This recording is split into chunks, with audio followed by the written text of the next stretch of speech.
everyone, welcome back. This is Mark and you're watching True Stories with Mark. Tonight's story comes from a listener who wanted his story told exactly as it happened. No names changed, except the ones he asked us to change for privacy. It's a long one, so get comfortable, grab a drink, dim the lights if you want, and settle in. This one deserves to be told slowly, with all the details. This is a story about a marriage that quietly fell apart behind closed doors for 3 years before anyone on the outside ever noticed a thing. It's a story about a man who lost his house, his savings, and nearly his relationship with his own kids. Not because he did anything wrong, but because he trusted the wrong person for far too long. And because that person spent months quietly preparing an exit while he had no idea anything was even wrong. And it's a story about what it takes to start completely over at 40, with almost nothing, and somehow build something better than what he had before. If you're new here, hit subscribe. And if you enjoy stories like this, drop a like and let us know in the comments if anything like this has ever happened to you or someone you know.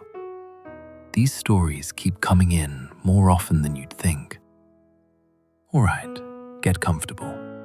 This story is called Starting from Zero. Ryan Bennett was 40 years old when his entire life came apart. And looking back on it now, he says the hardest part wasn't losing the house or the savings account, or even the life he thought he had. The hardest part was realizing just how long he'd been living inside a lie without knowing it.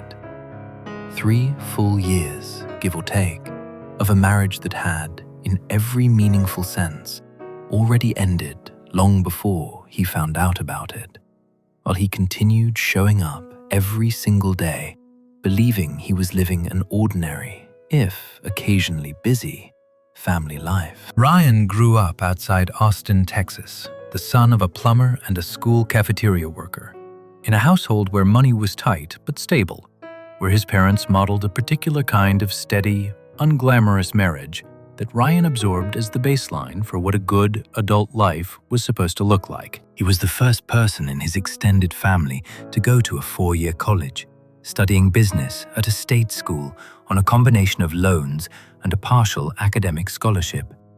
And he built his career the hard way afterward, starting as an entry-level rep at a mid-sized industrial equipment company right out of school, and working his way up over 18 years to regional sales manager, a job that came with real money for the first time in his life, a company car, and enough stability that he and his wife, Ashley, were finally able to buy a proper house in a good school district in the northern suburbs of Austin, a milestone Ryan says he was prouder of than almost anything else he'd accomplished up to that point. He'd met Ashley when he was 26 at a co-worker's wedding, the same way a lot of these stories seem to start.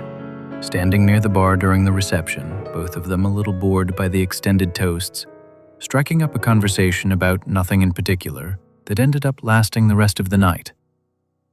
Ashley was working as a receptionist at a dental office at the time, funny and outgoing in a way that balanced out Ryan's more reserved personality. The kind of person who could walk into a room of strangers and have 3 new friends within 20 minutes, who remembered small personal details about people she'd met only once and brought them up months later in a way that made everyone feel specifically noticed. Ryan found himself, within a few months of dating her, genuinely surprised by how easy the relationship felt, how little friction there seemed to be between them compared to previous relationships he'd had. They dated for a year and a half, got married at a small venue outside the city with about 80 guests. A modest, budget-conscious wedding that Ryan's mother helped plan, complete with a barbecue reception that Ryan still describes fondly as exactly us. And settled into married life with what Ryan describes as genuine, uncomplicated happiness for the first several years. They bought their first small starter home together, a 2-bedroom bungalow that needed work, and spent their early weekends slowly renovating it themselves, a shared project Ryan remembers as one of the best periods of their marriage.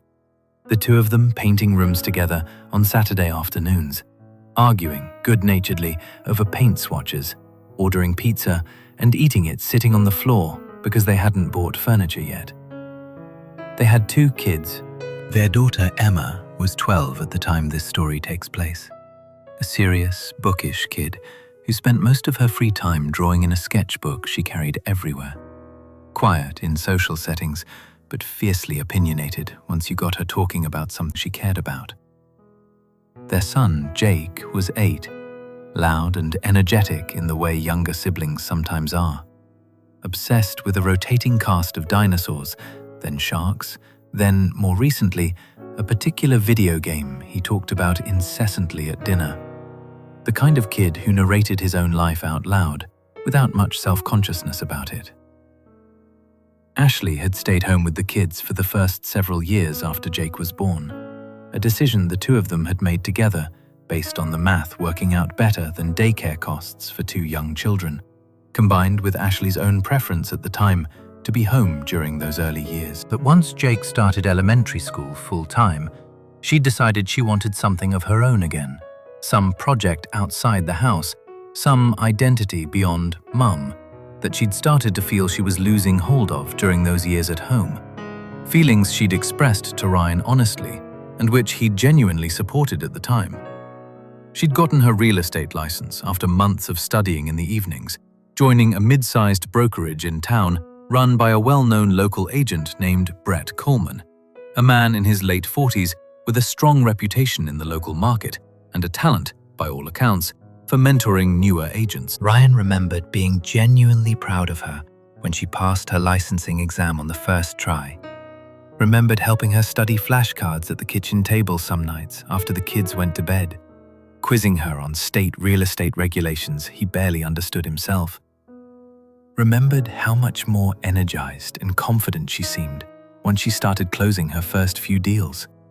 How she'd come home practically glowing after her first solo closing, a modest starter home sale that earned her a commission check she taped, half-jokingly, to the refrigerator for a week. For the first year or so of Ashley's new career, everything about their life together seemed, if anything, better than before. She had her own income, her own sense of purpose outside the house, something to talk about at dinner besides the kids' schedules and household logistics. Ryan was proud of her, told his co-workers about her growing client list, genuinely believed the two of them were entering a good new chapter of their marriage together.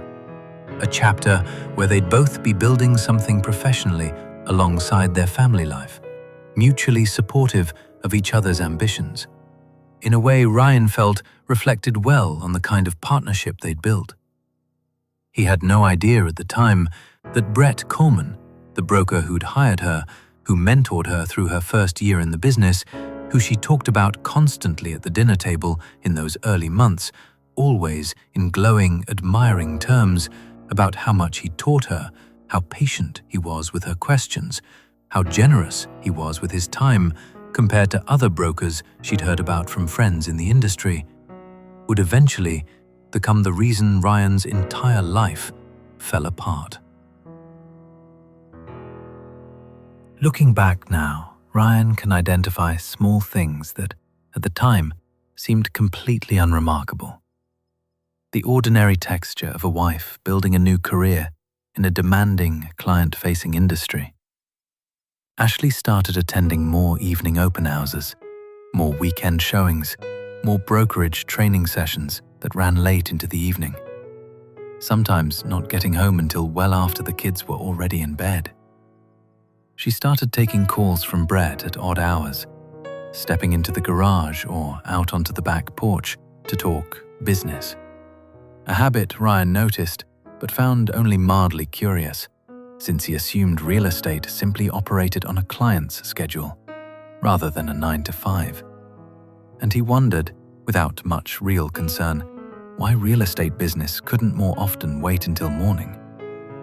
But he chalked it up to the demands of a competitive local market, where properties moved fast, and clients expected quick responses at all hours. There was a company retreat, about 2 years into Ashley's career, A 3-day conference for the brokerage's top-performing agents held at a resort outside San Antonio, complete with what the brokerage's marketing materials described as team-building activities and evening networking events.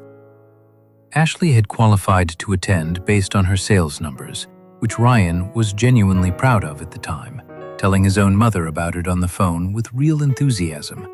And she'd gone without him, since spouses weren't typically included in the professional programming, according to the invitation Ashley showed him. Ryan remembered dropping her off at the airport, helping load her suitcase out of the trunk. Remembered a slightly strange, hard-to-name feeling watching her walk through security, with her rolling suitcase and a garment bag for what he assumed was a nicer dinner outfit for one of the evening events. But he told himself it was just the ordinary awkwardness of watching your spouse leave for a work trip alone. Nothing more specific than that. And spent the 3 days solo parenting the kids, exhausted but not particularly suspicious. None of these individual details, taken on their own, meant much of anything. It's only in hindsight, once you already know how the story ends, that a person starts assembling them into a pattern, starts running the same handful of memories back through his mind over and over, looking for the exact moment he should have noticed something was different. At the time, Ryan simply had no reason to look for one. He trusted his wife completely, had no history of reason not to. 16 years of a relationship built on what he genuinely believed was mutual honesty, and was, in every practical sense, a man entirely unprepared for what was actually happening just beneath the surface of his own life. It started with something small and almost comically mundane, the kind of detail that, in any other story, would have meant absolutely nothing, would have been glanced at and dismissed within seconds.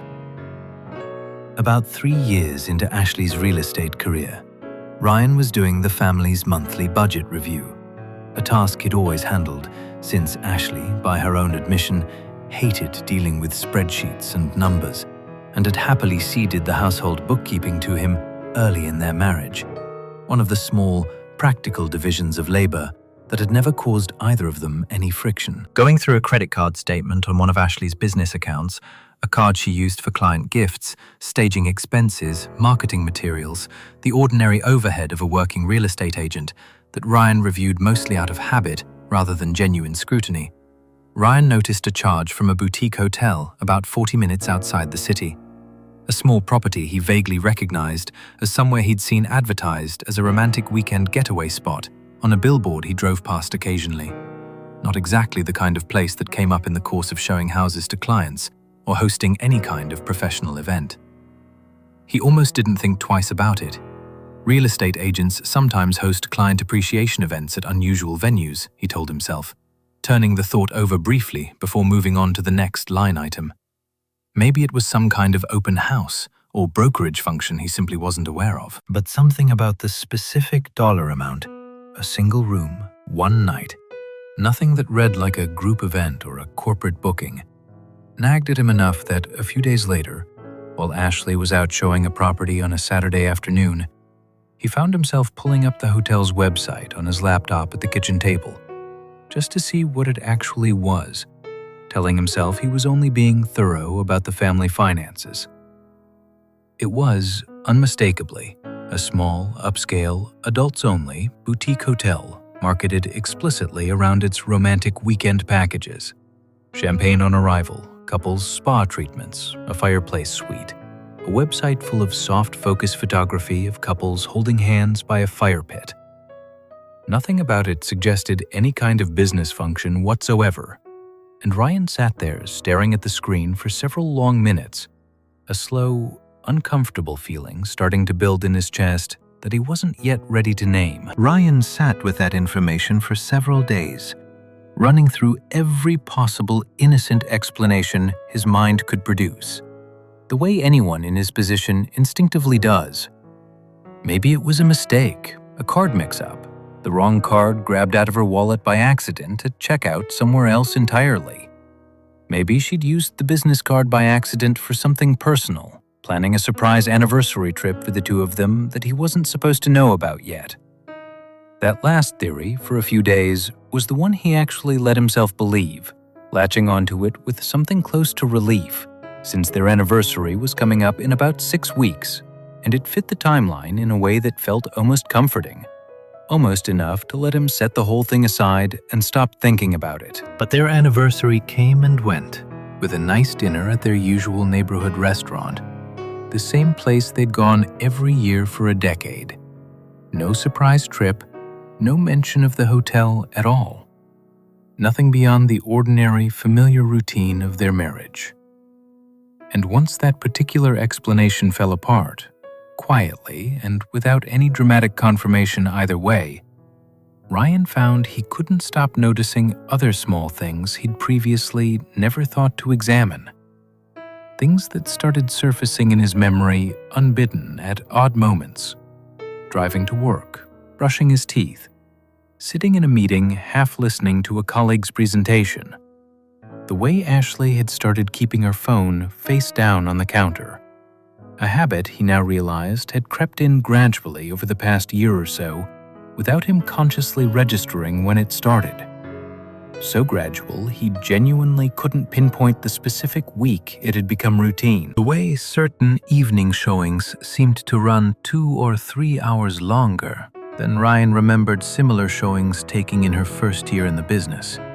Back when she'd come home by 7 or 8, even after a busy showing day. The way she'd get a certain look on her face when Brett Coleman's name came up in conversation. Not obviously guilty, nothing so dramatic or easy to point to. Just a kind of careful, controlled neutrality that, once Ryan started paying attention to it, seemed slightly out of place for someone talking about her boss. A flatness that didn't match the warm, admiring tone she'd used about him constantly in those first excited months. He told himself, repeatedly, almost like a mantra some nights lying awake, that he was being paranoid, that 14 years of marriage didn't just fall apart because of one hotel charge and a vague feeling, that he was letting a single ambiguous detail spiral into something disproportionate. But the unease kept building anyway, quiet and persistent, the way these things always seem to in every version of this story, refusing to be talked down no matter how many reasonable explanations he tried to construct.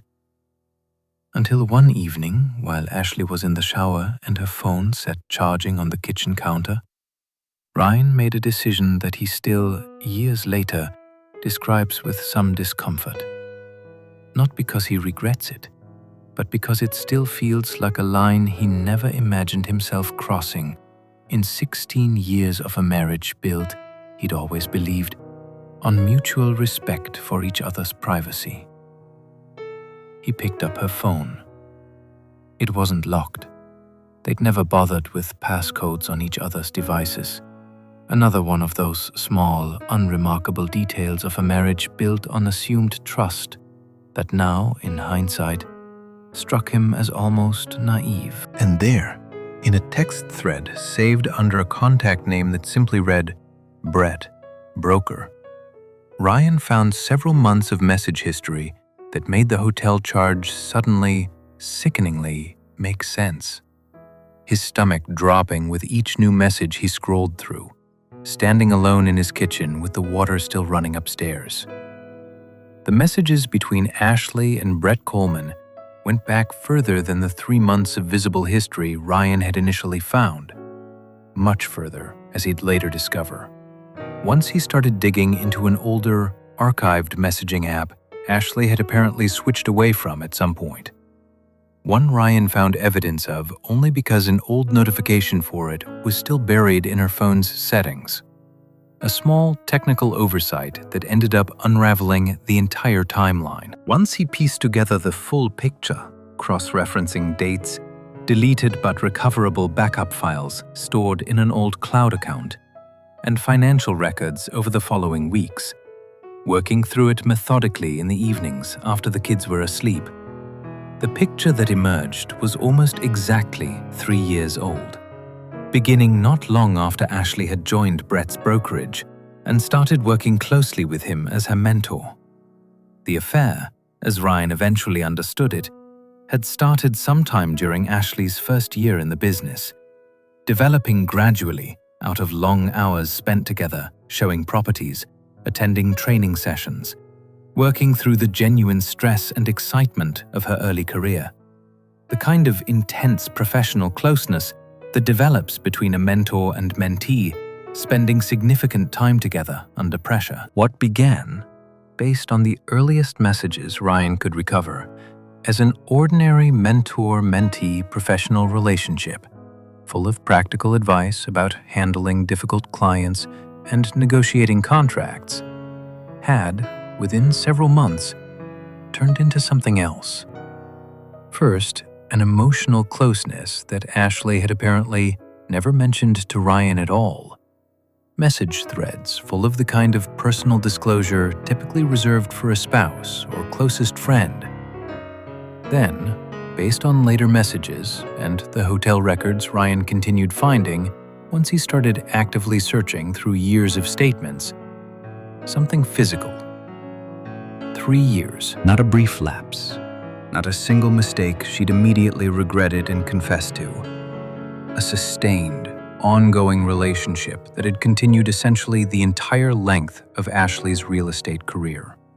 Hidden inside a cover story of professional mentorship that Ryan had genuinely, wholeheartedly believed, had even been proud of, had bragged about to his own co-workers at the office, had thanked Brett for, personally, at a brokerage holiday party 18 months earlier, shaking the man's hand and telling him sincerely how much he appreciated everything he'd done for Ashley's career. Ryan found repeated hotel charges going back nearly the full 3 years once he started pulling old statements from the bank's online archive, some going back further than the bank's standard 6-month display window required him to specifically request. Not every month, but frequently enough, always carefully spread across different properties around the greater Austin area. Never the same hotel twice in a row, a pattern of variation that struck Ryan once he noticed it, as itself a sign of deliberate care rather than carelessness. Always paid on the business card that Ryan almost never scrutinized closely, since it was, technically, Ashley's professional account. Exactly the kind of blind spot a person builds into a marriage without ever consciously deciding to. He found a pattern of training conferences and broker retreats that, when he quietly checked against industry association websites and event listings, searching late at night after Ashley had gone to bed, either didn't line up with any real events on those specific dates at all, or turned out to be single-day events that somehow required 2- and 3-night hotel stays, a discrepancy that, once he started looking for it specifically, appeared again and again across the timeline.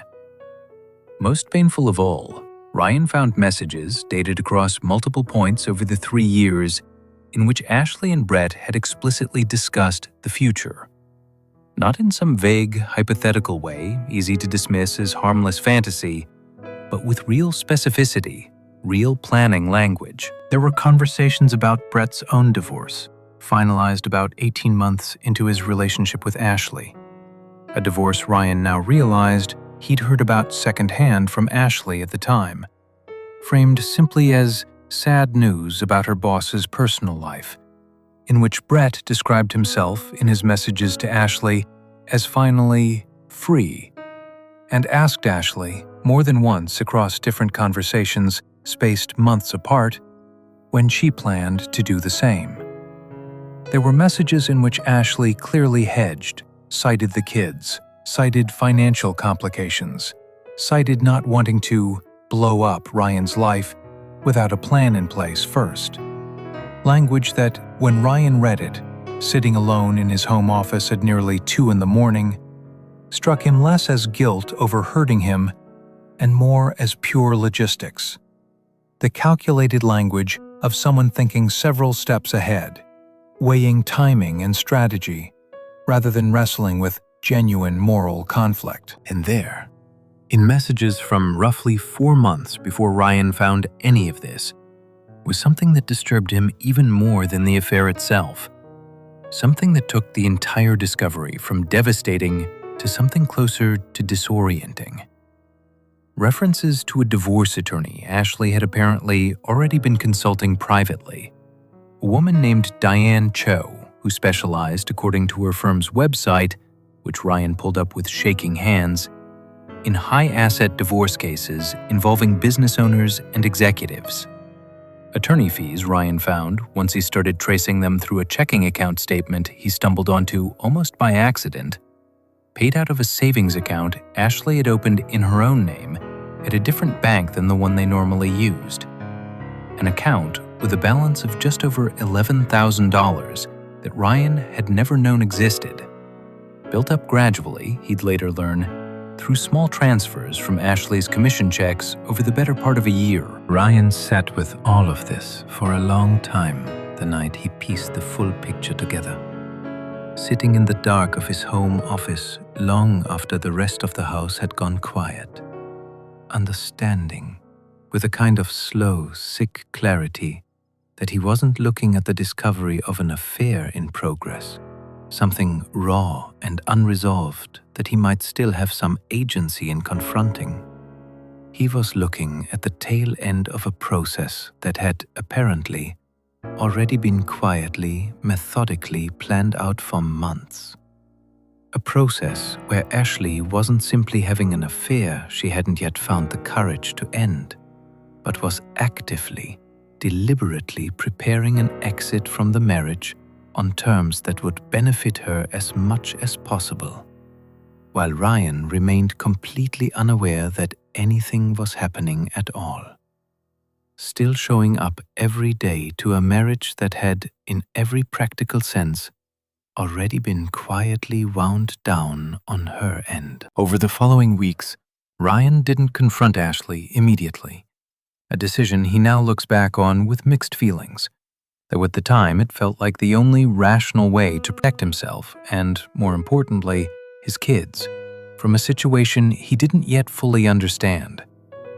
Having discovered that Ashley was apparently already working with a divorce attorney, already moving money into accounts he didn't have access to, Ryan made the difficult, somewhat cold-blooded decision to consult a divorce attorney of his own, quietly, before saying anything to her at all, wanting to understand exactly what he might be walking into before he tipped his hand and lost whatever small window of preparation he still had. The attorney he found, a measured, no-nonsense man named Gary Whitfield, who'd practiced family law in Texas for over 20 years, gave Ryan information during their first hour-long consultation that, while accurate and delivered kindly enough, did little to calm his growing anxiety. Texas, Gary explained, leaning back in his office chair with the practiced calm of someone who'd delivered this exact overview hundreds of times before, is a community property state, meaning that, in general, assets acquired during the marriage are split evenly between both spouses in a divorce, regardless of who earned or contributed more. The house, the retirement accounts, the joint savings, all of it typically divided 50-50 as a starting point, though the specifics could shift substantially depending on custody arrangements, spousal support determinations, and how aggressively each side's legal team pushed during negotiations, none of which was guaranteed to land anywhere close to a clean, simple split once real lawyers with real strategies got involved. What worried Ryan more than the community property split itself was something Gary explained more carefully, drawing a rough diagram on a legal pad to illustrate the point.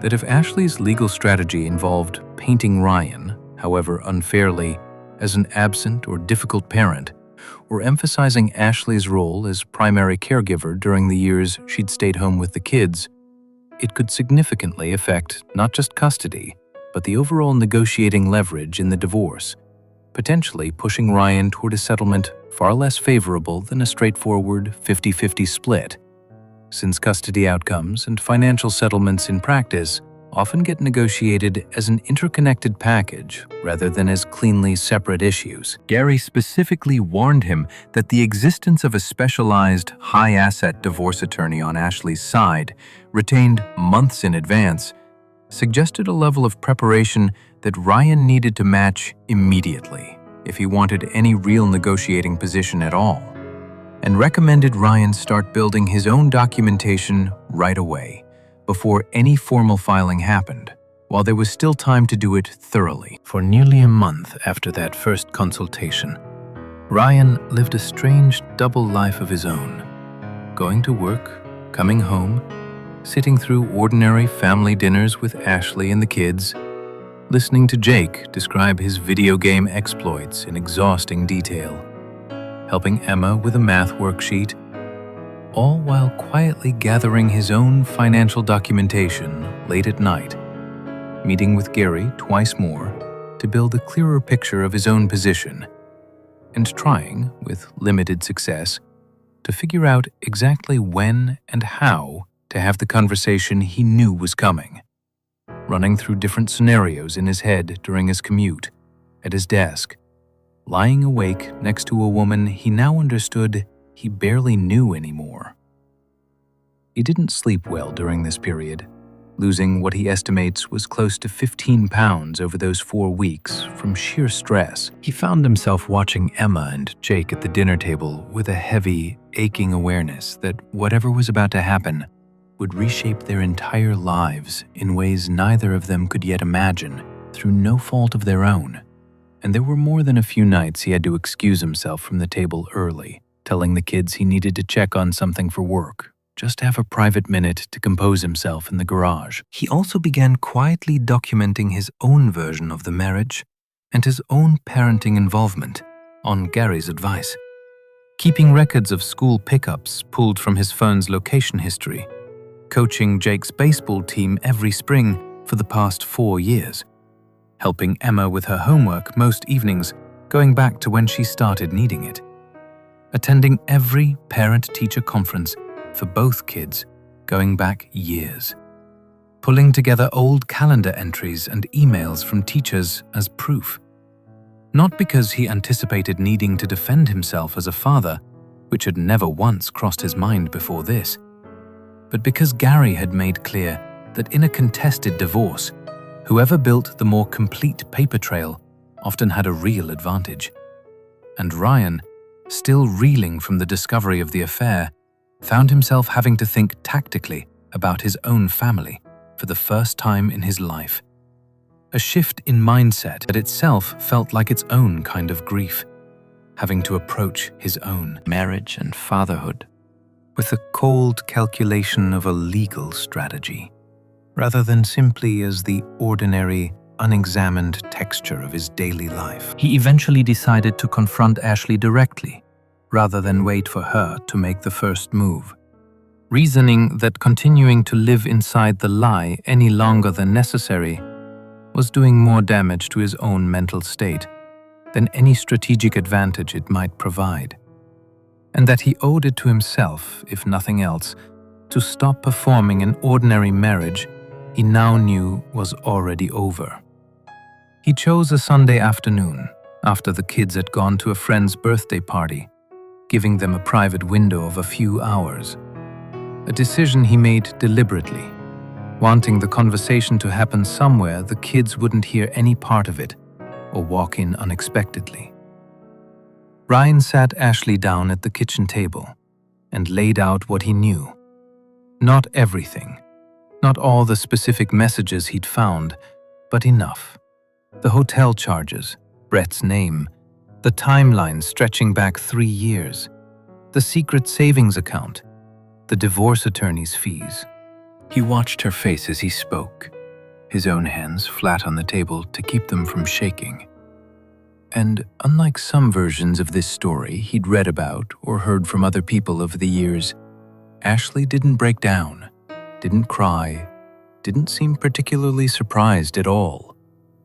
If anything, she seemed almost relieved that the conversation was finally happening.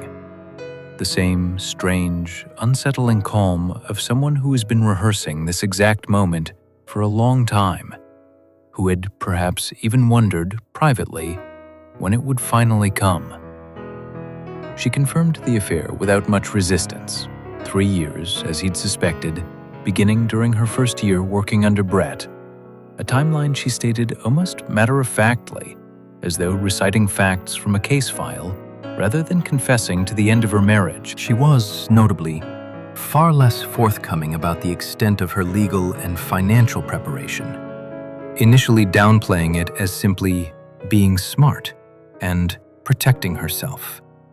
Language that struck Ryan as strikingly similar to the phrasing he'd seen in her messages to Brett months earlier, almost word for word in places, which told him she'd likely rehearsed this particular explanation with Brett in advance, anticipating exactly this conversation.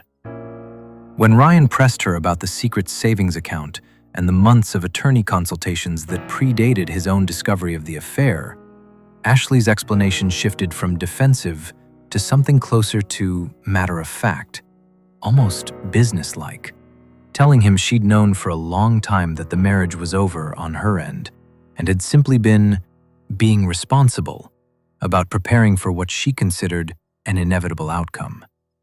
A framing that, to Ryan, felt like a deliberate reframing of calculated self-interest as mature foresight.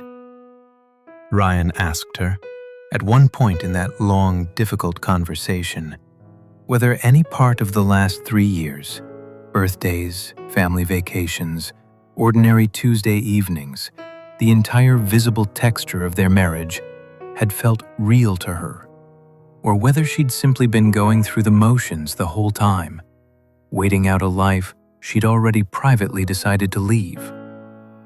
Ashley's answer, which Ryan says he's turned over in his mind many times since, was that some of it had felt real, that she hadn't stopped caring about him or the kids, but that she'd also, somewhere along the way, stopped believing the marriage itself could be fixed, and had decided, rather than trying to fix it or ending it cleanly, to simply build a parallel life alongside it until she was ready to make the transition on her own terms. What followed over the next several weeks was not the drawn-out, gradual separation Ryan had somehow expected, based on how these situations tend to go for other people.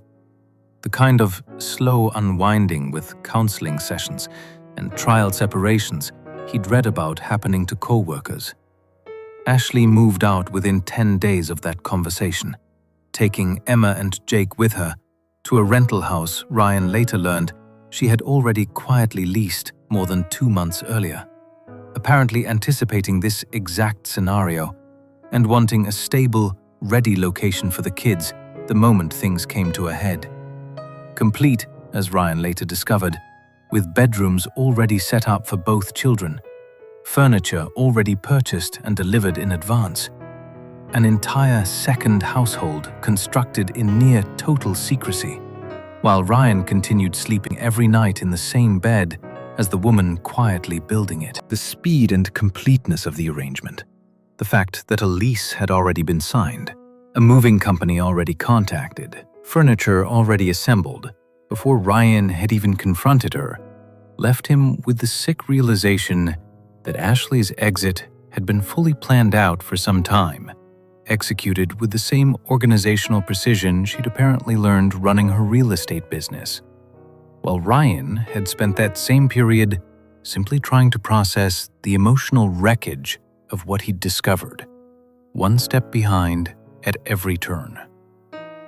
The divorce proceedings that followed stretched out over the better part of a year and turned considerably more contentious than Ryan had initially hoped, despite Gary's early efforts to negotiate a straightforward, amicable split during the first few weeks of filings. Ashley's attorney, Diane Cho, pursued an aggressive strategy from the outset, arguing for primary custody of both children based heavily on Ashley's role as the historically primary caregiver during their early years, downplaying, in ways Ryan and Gary both felt were misleading, even after accounting for reasonable advocacy on Ashley's behalf, Ryan's extensive, well-documented involvement in the kids' day-to-day lives over the previous several years. at one point characterizing his baseball coaching and school pickups in a filed brief as merely occasional supplemental involvement. Language Ryan says still makes his jaw tighten when he thinks about it.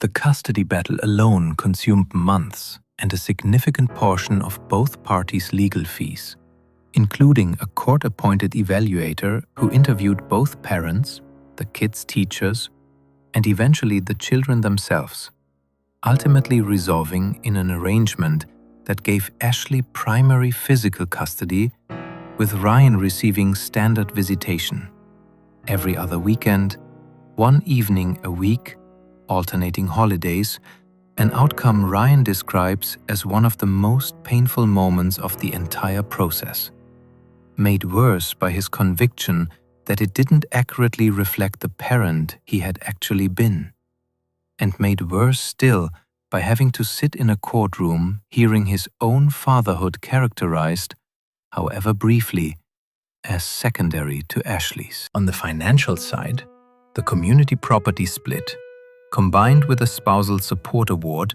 justified partly by Ryan's higher current income and partly by arguments about Ashley's reduced earning capacity during her years as a stay-at-home mother.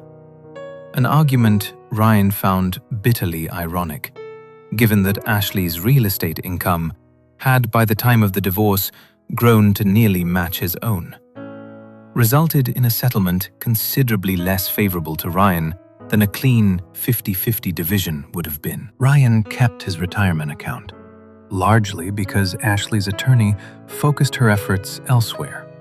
But the family home was sold as part of the settlement, with the proceeds split in a way that, after accounting for spousal support obligations and a significant portion of both parties' combined legal fees, which, in the end, Ryan ended up shouldering more of due to a fee-shifting provision his own attorney had been unable to fully avoid during negotiations that dragged into their 11th hour, left Ryan with what he describes, without much exaggeration, as almost nothing.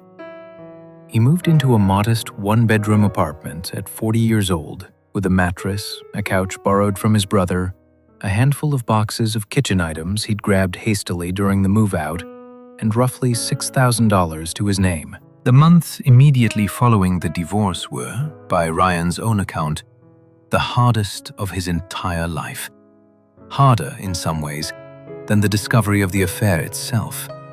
Because the affair had at least come with a burst of adrenaline and urgency that carried him through the initial crisis, a kind of forward momentum born of shock. What followed instead was a long, grinding period of quiet, unglamorous rebuilding that tested him in ways he hadn't anticipated. Without the adrenaline, without the sense of urgent action, just the slow, daily work of surviving. He struggled at first with the visitation schedule itself, going from being a full-time, hands-on father who saw his kids every single day, who made their lunches and drove them to practice, and sat with them through homework every evening, to seeing Emma and Jake only every other weekend and one weeknight, felt, in his words, like losing a limb. A level of grief he hadn't fully prepared for, even though he'd known intellectually what the custody arrangement meant before it went into effect. He found the empty apartment nearly unbearable on the weekends he didn't have the kids, filling the silence with work projects, long runs around his new neighborhood that sometimes stretched to 10 or 12 miles, just to tire himself out enough to sleep. Anything to avoid sitting still with how much he missed the daily texture of parenting he'd lost. The specific sound of Jake's footsteps thundering down the hallway in the morning, Emma's habit of leaving her sketchbook open on the kitchen counter overnight. Financially, Ryan had to rebuild almost everything from a starting point most people don't face until they're first starting their careers in their 20s.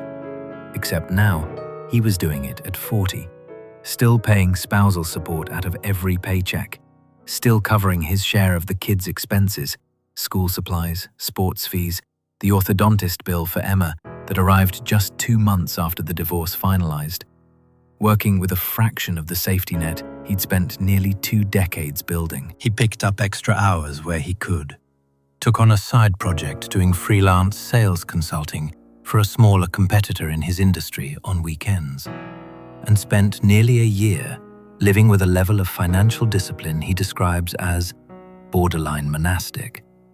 No unnecessary spending, no vacations, nothing beyond the essentials, eating the same handful of cheap, repetitive meals most weeks. All of it aimed at rebuilding some kind of foundation under himself, tracking every dollar in a spreadsheet with the same obsessive attention he now wished he'd once applied to Ashley's business accounts. He also, on the advice of a therapist he started seeing about 4 months after the divorce finalized, a decision he initially resisted out of a somewhat stubborn, old-fashioned reluctance to talk to a stranger about his problems, worked hard to avoid letting his understandable anger toward Ashley bleed into his relationship with Emma and Jake, a challenge that required real, deliberate effort during a period when he was still processing genuine, justified resentment about how thoroughly and calculatedly he felt he'd been outmaneuvered, both in the marriage itself and in the divorce proceedings that followed. He made a firm rule for himself early on, one he says he had to consciously enforce many times in the first year. Whatever he felt about Ashley, the kids would never hear it from him, would never be asked to take sides, would never be used as messengers or leverage in any ongoing disagreements between their parents. Even when Ashley herself, in Ryan's account, occasionally slipped and made comments to the kids that Ryan felt crossed that same line.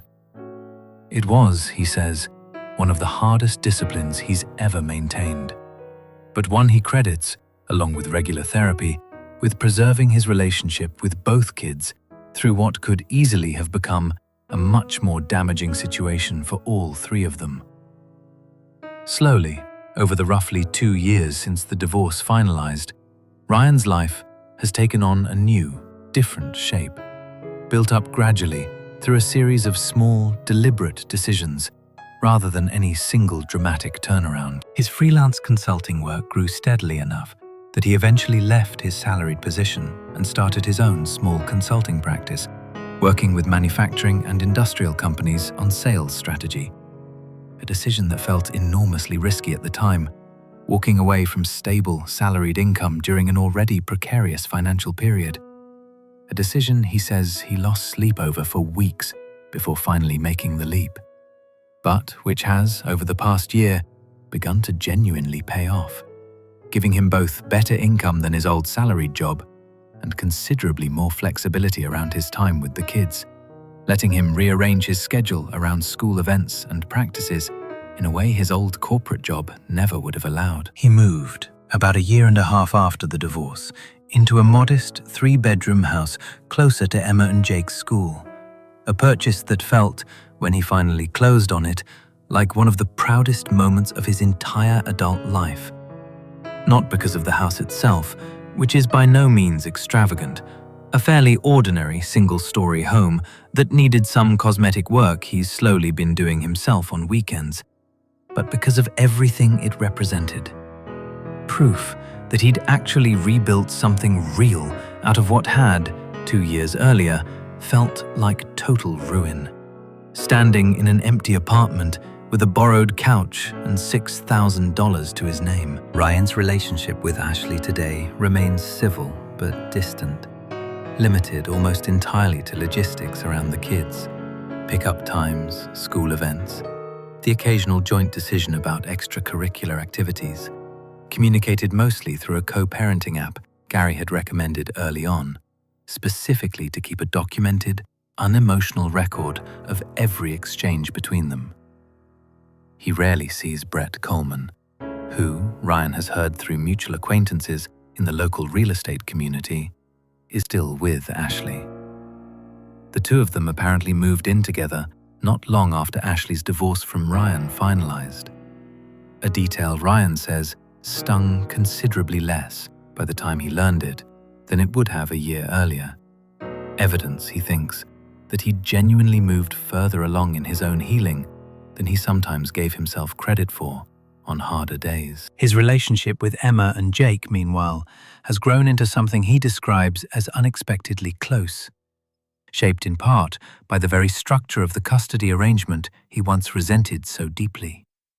Because his time with them is now limited and clearly bounded, he says he's become far more intentional about how he spends it than he might have been as a full-time, everyday presence in their lives before the divorce.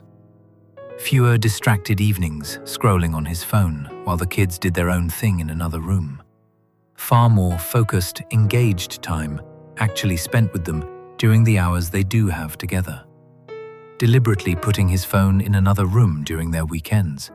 Planning specific activities in advance instead of letting the time drift by unstructured the way it sometimes had before. Emma, now 14, has taken to sending him photos of her sketchbook pages throughout the week, even on days she's not with him. A small, ongoing thread of connection that Ryan says means more to him than she probably realizes. Jake, now 10, has a standing tradition of calling Ryan every Tuesday and Thursday evening just to talk about whatever new obsession has replaced the last one, a ritual neither of them has missed in over a year. Ryan has thought a great deal in the 2 years since his divorce about the specific nature of what happened to him. Not just the affair itself, painful as that was, but the particular sting of realizing that by the time he found out anything was wrong, the person he'd trusted most completely had already spent months quietly, deliberately, preparing to walk away with as much advantage as she could secure, while he remained genuinely unaware that anything in his marriage required preparing for at all. He's come to believe that the deepest betrayal in his story wasn't really the affair. People fall into affairs, make terrible mistakes, sometimes even genuinely regret them and try to make amends. But the calculated, strategic silence that came afterward, the months of quiet legal and financial planning conducted entirely behind his back, while he still believed every single day during that period that he was living inside an ordinary, if slightly strained, marriage, still making plans for the future with a person who had already, privately, decided there wasn't going to be one. If he could go back and give some piece of advice to the version of himself sitting at that kitchen table doing the family budget 3 years before any of this came to light, he says he would tell that man something simple, something he didn't fully understand the importance of until he'd lost nearly everything and had to rebuild it from scratch. Pay attention to your own financial life just as closely as you pay attention to everything else. Know where your accounts are and what's moving through them, not out of suspicion, but simply because it's your life too, and it's far too easy inside a comfortable, trusting marriage to let entire parts of your own future quietly slip out of view until the day you desperately need to understand them and find you never learned how. Find yourself starting from a position of catching up rather than one of equal footing. Ryan doesn't describe himself as bitter these days, though he's quick to admit that took real, deliberate work to get to. Work that included therapy, time, and a fair amount of deliberate reframing on his own part. What he describes instead is a hard-won, specific kind of gratitude.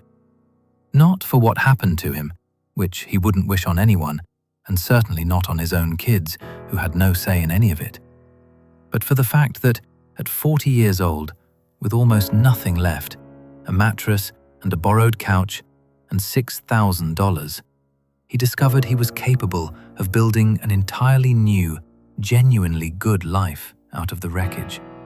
One that, in some ways, he's still working out how to fully articulate even now, feels more honestly his own than the one he lost, built entirely on his own terms rather than one he'd simply inherited from the ordinary expectations he'd grown up with. That's tonight's story, everyone. A tough one to sit with. Not just because of the affair itself, but because of everything that came after it. The quiet, calculated planning that left Ryan blindsided twice over. First by the betrayal, and then by just how prepared the other side turned out to be. His story is a reminder that rebuilding a life from nothing is possible, even at 40, even after losing almost everything you thought you'd built. But it's also a reminder to pay attention, to know your own financial picture, and to never assume that trust alone is enough to protect the people and the life you've worked so hard to build. If Ryan's story hit you the way it hit me, go ahead and smash that like button and share this with someone who might need to hear it. Subscribe to True Stories with Mark so you don't miss the next one. And let us know down in the comments, what did you think of Ryan's story? Would you have handled it differently? This has been Mark. Take care of yourselves out there, and take care of the people you trust most. Until next time, and good night.